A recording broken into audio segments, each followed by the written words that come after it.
రానున్న ఎన్నికల్లో జనసేన ఏ పార్టీతో పొత్తు పెట్టుకుంటుంది? ఒంటరిగానే పోటీ చేస్తుందా లేక మరో పార్టీతో పొత్తు కుదుర్చుకుంటుందా?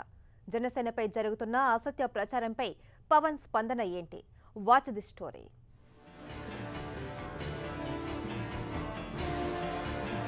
రానున్న ఎన్నికల్లో విజయమే లక్ష్యంగా జనసేన పావులు కదుపుతోంది. జనసేనాని గెలుపు వ్యూహాలు రచిస్తున్నారు.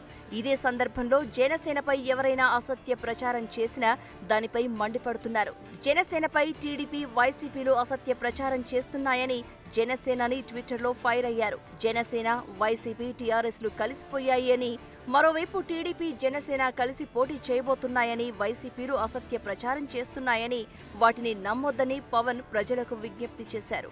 వచ్చే ఎన్నికల్లో జనసేన 175 స్థానాల్లోనూ పోటీ చేస్తుందని పవన్ ఇప్పటికే ప్రకటించారు. కేవలం వామపక్షాలతో తప్ప మిగిలిన ఏ పార్టీతోనూ పొత్తు పెట్టుకోవడం లేదంటూ ప్రకటించారు. జనసేనతో పొత్తు విషయంలో అధికార, ప్రతిపక్ష పార్టీల నేతల ప్రచారం నమ్మొద్దని పవన్ కోరారు. రెండు పార్టీలు జనసేనను ఇబ్బంది పెట్టేందుకు, మానసికంగా అయోమయానికి గురి చేసేందుకు ఇలాంటి ప్రచారం చేస్తున్నాయని పవన్ చెప్పారు. ఇలాంటి ప్రచారాన్ని జనసేన సైనికులు ముక్త కంఠంతో ఖండించాలి అన్నారు.